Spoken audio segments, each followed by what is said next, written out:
Welcome to Man Does Tech, where I solve the problems you didn't even know you had. You start by making the GPU fully available.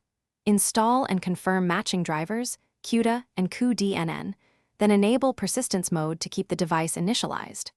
Once done, stop the desktop compositor or X server if the card is shared with display to free frame buffer memory. You should run NVIDIA SMI to record total and used memory so you have a baseline. This immediate setup avoids surprises and lets you proceed to allocate memory reliably. You now allocate memory deliberately. Start by reserving large pinned host buffers and then request device allocations so the driver places large contiguous blocks on GPU.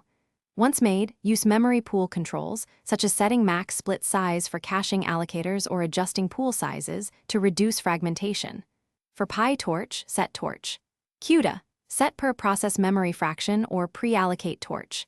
Empty tensors. For CUDA, use CUDA malloc and CUDA device synchronize. These steps force predictable placement and maximize usable memory.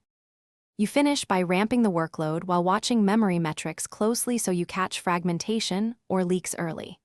If an out-of-memory error appears, free the biggest buffers first, then retry allocations.